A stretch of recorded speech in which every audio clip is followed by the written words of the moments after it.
Hello, everyone. It's Valerie and with Melanie, obviously. We were just sitting here doing a little bit of commiserating. And we we thought we would hit record because I think this might be of benefit to you because Mhm. writing is a really solitary thing. And often we can feel like, other people have been able to figure this out, and what's wrong with us? We can't figure it out. So we just hopefully this is going to make you feel a bit better. Um, so what we were talking about is how to avoid a page one rewrite. Now Mhm. I have had two of them, and because I'm an editor as well as a writer, I gave myself the page one rewrites. It's not fun. It's not fun. It is. It's hard to listen. It's hard for me to do it for myself. But having someone else tell you you need to basically take what you've written and put it aside and start from scratch, that's a tough thing to learn. So for me, and I know Melanie has had a page one rewrite as well Mhm. because Yep. I made her do one. So for me, Melanie, the reason I had to give myself a page one rewrite is because I missed some really basic stuff. Mhm. Like for example, the first time I had to do a page one rewrite, it's because I hadn't clearly articulated what the one thing my story was about. Like I couldn't have told you in a sentence, what is your story about? I hadn't gotten clear on that. Mhm. As a result, when I was writing the book, writing the manuscript, it was wandering all over the place. I was getting confused. I didn't know if the story that I was writing was something that anybody was ever going to want to read. And it was just really frustrating. So I had to put it aside for a little bit and come back and look at it. And I realized, yeah, this isn't really about anything. It's about everything, but Mhm. it's about nothing. Yeah. What about you? Well, my page one rewrite was because my protagonist was so passive, right? And wasn't really doing anything. But the reason I ended up in that situation was because I was trying to do way too much and do everything because in the writers groups and the beta reader groups that I had, I would get so much advice from everybody, and it was contradictory, and some people like this and some people like that, that I found myself doing everything. So I got to this point where I didn't know what was right. I didn't know what was good. I didn't know what story I was trying to tell. And so I took everybody's advice and I put it all into the story. And I made changes. They weren't improvements. And I actually think my story got a lot worse before it got better.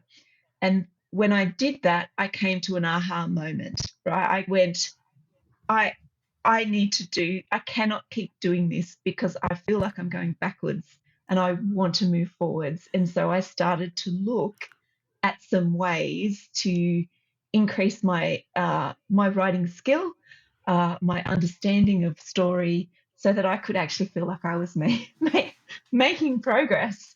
And I think that's common, right? I think a lot of us have been in these situations, and a lot of us experience this type of thing on a daily basis.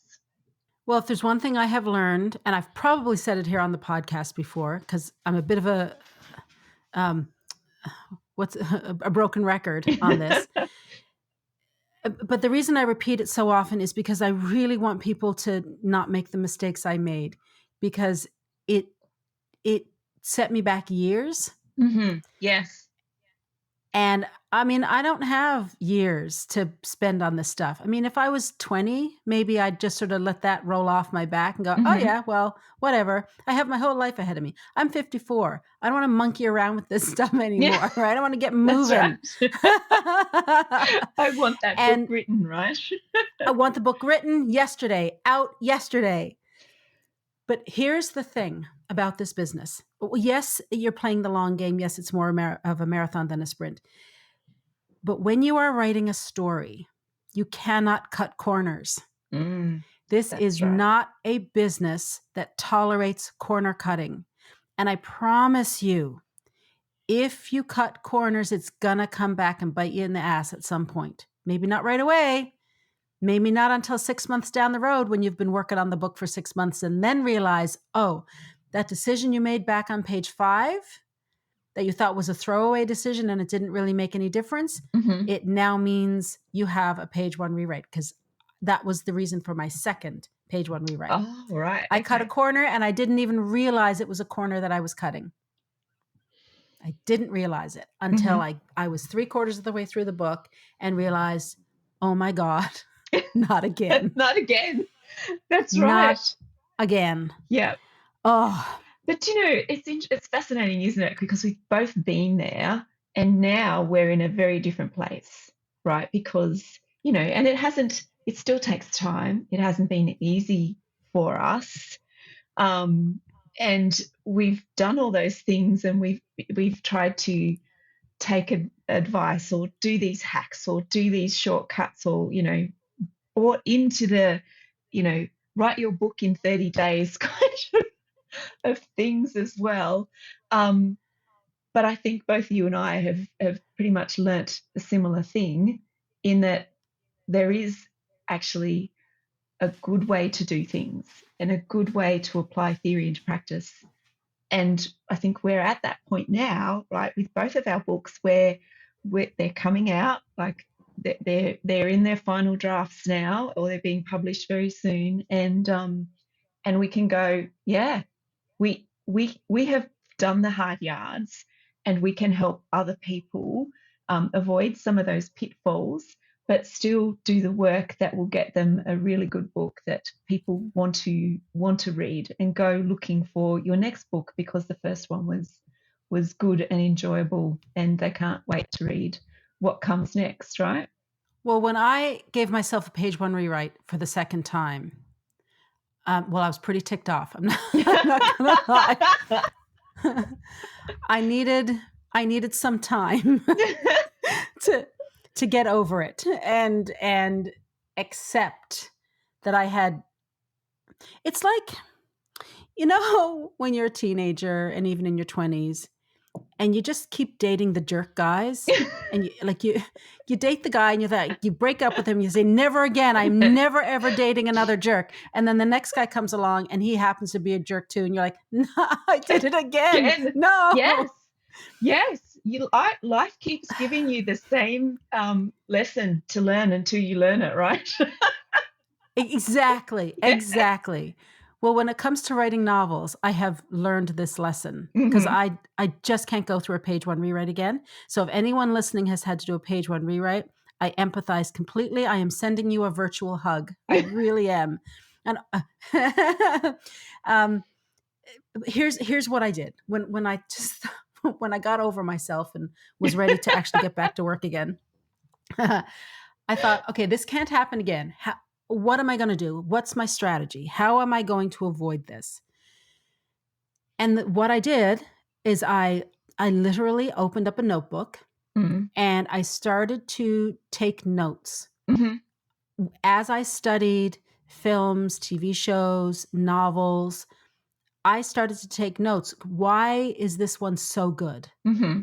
Why is this one so not good? Yeah. And I've done, well, I've easily done over 1,000. I think if I sat down and counted up all the stories that I have studied, I bet it's more than 2,000 Mm-hmm. between TV shows and films and novels and plays. And when you study that much, when you study other people's work and you're honest with yourself about what really is working for you and what really isn't working for you, regardless of how big the names are attached, because Mm-hmm. I've read novels by big name authors and thought, meh, Mm-hmm. I don't think Mm-hmm. this is one of their best. I'm struggling through it. I mean, Yeah. there's one by a huge named author that neither one of us could get through, and Yes. I won't name what it was, but we both gave up at the same place, which is interesting Mm-hmm. because we compared notes at the time. So when we're honest with ourselves about how we're really reacting to these and which ones we genuinely are liking and which ones we genuinely are struggling to get through, no matter who the author is or what celebrity endorsed it, you start to notice patterns. Yes. And so I started to make a list of these patterns. What is it I needed to know so that the next time I started this book, because I was determined to finish the book, and it's nearly done. I'm on my last round of edits. Alleluia, praise Jesus. Yeah. My last round of edits, and then it's just a proofread, and then I send it off into the world. So this list became very valuable, and it started to show up on our podcasts. And it depending on the episode we talked about, sometimes it's a what went wrong episode. Other times it's different. Like we've got another episode coming up later this season. I won't spoil which one it is, but it's one of the worst movies I've ever seen. And when we talk about these things, what you and I have discovered between our conversations and the notes that I've been taking, there are fundamental things that every story has to include. Yes. For it to quote unquote work. And by work, I mean it's a story that engages the reader or the viewer in the beginning, and it holds their attention all the way to the end. Because that's what you're doing. That's the job. And it doesn't matter what kind of story you're writing. Because so often when I'm talking to writers, they'll say, well, that's fine, but I'm not writing a thriller or an action story or a war story or something that has lots of activity in the outside physical world. I'm writing a quiet, character-driven story. The same thing applies. Maybe these principles are applied a bit differently, but they're the same principle. And all stories, regardless of genre, have to have these core principles. Yeah. These fundamentals, right, that you and I keep Yeah. talking about every episode. That's right. And the great thing about them in an industry that seems to be a bit loose and fast with its terminology is that these fundamental concepts are fundamental despite, the what genre, all of those things which we do discuss, right, in our fundamental courses, but the concepts are actually foundational, and you don't necessarily need to have a PhD level understanding at the first go around. You can go back and you can learn and you can apply them more and more. But I think the first thing is you have to be aware of what they are, right? You have to know what they Yes. are to be able to go, all right, if I learn more about this or if I apply this here, then you're feeling like you've made progress. You're feeling like you're learning about the art and craft of writing a story. But if you don't know what they are, you've got nowhere to start from. So, you and I have done it by trial and error. We've gone out, looked at stuff, read things, tried to at least work out ourselves what it is, like you said before, that we wish we had known when, a couple of years ago, to avoid doing these first page rewrites. And if I had known all of these fundamentals and had something that I could go, all right, I feel comfortable, I know what this is, what is another thing that I need to know, all in one place, it would have saved so much time. Still need to do the hard work, but it would have saved me a lot of time and effort, and I would have been writing that book at the point that it's at now a lot faster. So that's something that's really, I think we underestimate what the value that having something that talks about the fundamentals, the value that has for us as writers. Well, you say it would have saved you a lot of time. And in my case, it would have saved me about 5 years. Yeah. I'm not exaggerating. No. I really don't like to think about it too often because I don't want to get upset. But that's how much time I spent, because not only did I have to toss out those years of writing that I did, I genuinely had to take a little break from the book because I was getting discouraged.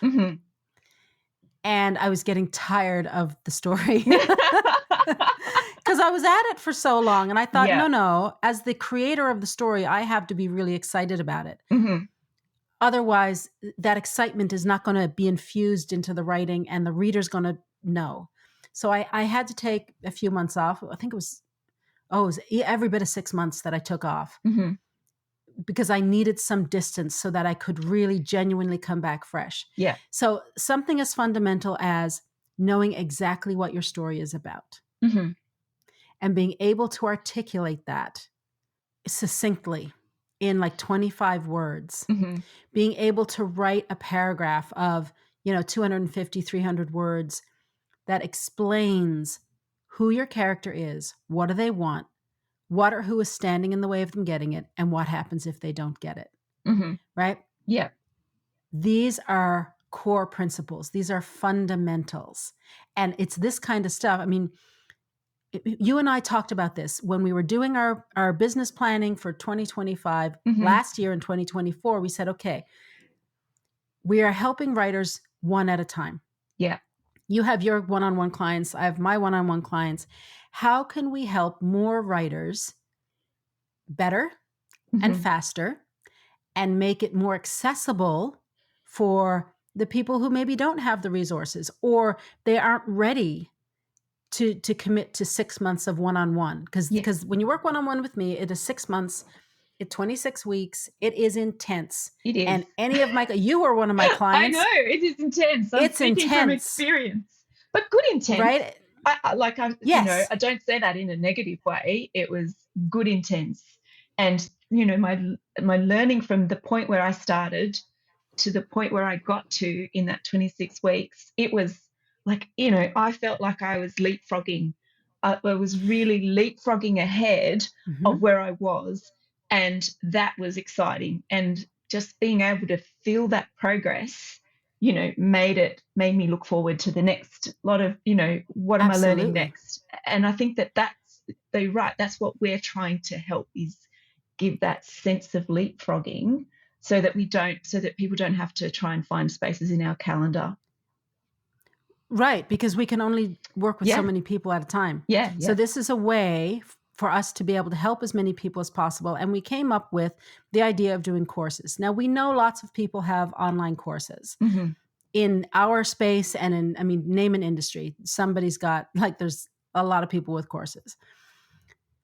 And so we thought about, all right, what did we want when we were starting out? What's missing that isn't already in our corner of the market? Yeah, And we very quickly came to the same conclusion, which is practicality. yes. Because I'm a Virgo. I've got 6 houses in Virgo. Look, I am nothing if not pragmatic. I can swim around in this theory stuff all day long and it's great fun. But at the end of the day, if I can't use it, why? Why bother? Yeah. Why bother? Like because it can be a bit of work, for example, to figure out what one thing your story is about. Hmm. It is a bit of work to wordsmith that 25 word sentence or that 250 word paragraph. There's a bit of work involved in that. Why would anyone bother to do that if it wasn't so important? And Hmm. and that skill, that skill it will, one, help you with the writing of your book, or if you already have a draft, it's going to help you fine tune and focus and refine your manuscript. It's going to help you sell your book because that is the hook paragraph Hmm. in your query letter. And it's not magic how to write this hook paragraph. No. It is not. And it's also not very difficult to do when you understand how the thing is put together and Yeah. when you understand these fundamentals of story theory. And that was a huge light bulb moment for me. So if you're going to query an agent, you've got to be able to pitch the book to them in Hmm. 250 words or, so maybe 300 words. And if you want to be an indie author, you've got to write the back cover blurb for your book. You've got to write the sales page. It's the same thing. You've got to be able to create your hook paragraph. It's the same Yeah. tool everywhere. This is one of the fundamentals of storytelling. So we created this course called The Fundamentals of Storytelling, and it is everything that you need to know that we needed to know when we started out, things that we learned the hard way Yeah. and spent a lot of time and a whole lot of money learning and figuring out and discovering by trial and error. And it's practical. So you can take a lesson, like, for example, how to write your book's hook. That's one of the lessons in there. Mhm. How you can actually take that and put it to practical use, either drafting your book in the first place, or revising a manuscript that's already written, or writing your query letter, or writing the sales page if you want to indie publish your book. That's what we've done. We've created the fundamentals of storytelling. And I am telling you, this is good material. And Yes. I know So the that sounds proof really audacious for me to say that. but the proof is in the pudding when you and I, as we're putting this together and listening to, each other and taking notes ourselves, right? To go, oh yeah, that's right. That's right. I'm going to do this. So because that's what we found ourselves doing, right? That we were sitting there going, yes, oh yes, right. Need to put that, write this down again and remind ourselves that this is what it is. And so it is an audacious thing to say, but I think the proof is in the pudding that even when we were preparing and recording and listening to each other, we were actually reminding ourselves of things that we need to go back to, or things that we can use again, depending on what stage of the writing cycle we're at. So we don't say it lightly, I don't think. And I suppose that's a bit of No. behind the scenes magic of what we were experiencing too while we were preparing for the recordings and then getting these courses ready to put up into our community for sale. So it wasn't just us writing them and putting them out there. It was us learning as well while we were doing it too. But then using it, because Yeah. we have our writer hat on when we're writing, and then we have to put our editor hat on, and they're two different skills. It's a right brain, left brain kind of thing.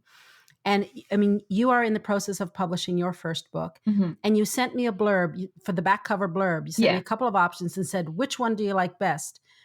I picked the second one, but then what did I say to you? Go Yes. back and listen to the lesson that we teach in the fundamentals, because it's all It's there. all I there. think that might be my favorite lesson in the whole thing. Yes. Although I really like the lesson on archetypes, because Hmm. in the episode that we are about to record, episode 1507 on primal fear, it's all about archetypes. Yes. They used archetypes in that film to pull the wool over everybody's eyes. And it's not Yeah. just the film. William Deal did it in the novel as well. The film is really good. The novel is even better. Yeah. And what did he use? What did he lean into? Archetypes. Yep. And this is the thing about the fundamentals. They're not all, like, you don't have to turn all of them up to 11. Hmm. Like in the case of Primal Fear, for example, William Deal really leaned into archetypes. And other of the fundamentals, I mean, they're all there, but some of them are more subtle. Yeah. And but the archetypes is sort of, that's the one he turned up to 11. And that's why he could do the twist, right? Because, That's how he made the twist work. and that's craft. And that is the fundamental of understanding the craft and what like you said, what you're going to turn up, what you're going to leave the volume down on. And it gives you Mm-hmm. options. So it's not formulaic in any way, but it's knowing the craft and knowing how to get the effect that you want, and how to manipulate, for want of better words, your reader to lead them down that path. So the twist completely changes your view of the whole movie once you know what it is. So yeah, Yeah. it's exciting. I mean, the thing, everywhere I turn, the question is always, oh, how do I market my book? How do I sell more copies of the book? Well, the very first step is to have a book that's worth reading. Hmm. And that, like, we've got to kind of distance ourselves from our book, because it's very personal when we're in the writer chair. But as soon as our manuscript is done and we're ready to send it out into the world, we've got to distance ourselves a bit and look at it as objectively as we can. Someone who has never met us before, what is going to make them open the book and what is going to make them keep turning the pages all the way to the end. This is the craft of storytelling. Mhm.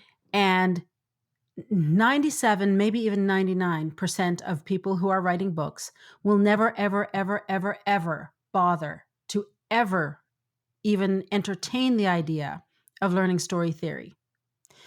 But that isn't anybody in our story nerd community, because you wouldn't be here if that was you, right? You want to learn the craft, you want to level up, you want to get better.